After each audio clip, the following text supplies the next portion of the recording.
ভালোবেসেছি ভালো। সম্প্রতি সবুজে গুঞ্জন উঠেছে বাংলাদেশি অভিনেতা ফেরদৌস আহমেদকে ভালোবাসতেন ঢালিউডের অভিনেত্রী শ্রীলেখা মিত্র। এমনকি তাদের মধ্যে নাকি প্রেমের সম্পর্কও ছিল। বিষয়টি নিয়ে বেশ কৌতূহল তৈরি হয়েছে। আর তাই ভারতের কয়েকটি সংবাদ মাধ্যম সরাসরি যোগাযোগ করেছে শ্রীলেখার সঙ্গে, জানতে চেয়ে গুজবটা কতটা সত্য। ভারতের আনন্দবাজার পত্রিকার খবরে বলা হয়েছে, ফেরদৌস ও শ্রীলেখার প্রথম পরিচয় হয় সিংহপুরুষ নামের একটি সিনেমার শুটিংয়ে। ছবিটিতে ফেরদৌস ছিলেন দ্বিতীয় নায়কের চরিত্রে। শ্রীলেখা বলেন, স্বপন সাহা নামের একজন পরিচালক বাংলাদেশের একটি ছবির জন্য আমাকে কাস্ট করেন। তখনই ফেরদৌসের সঙ্গে প্রথম দেখা।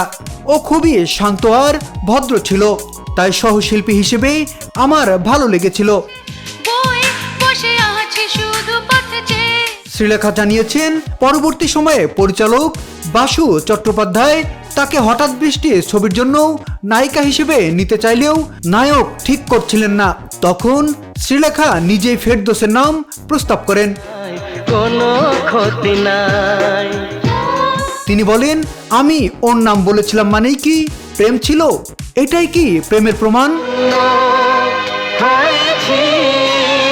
তিনি আরো বলেন, আমি যাদের সঙ্গে কাজ করতে স্বাচ্ছন্দ্য বোধ করি তাদের নাম পরিচালকদের দিই। ছেলে মেয়ে দুজনেরই। এতে প্রেম থাকে না, পেশাগত যোগাযোগই থাকে। হঠাৎ বৃষ্টি সিনেমার পর থেকে ফেরদৌস ও শ্রীলেখার মধ্যে বিশেষ কোনো যোগাযোগ ছিল না। মাঝে মাঝে অনুষ্ঠানে দেখা হলেও এখন একেবারে কথা হয় না বলে জানিয়েছেন শ্রীলেখা।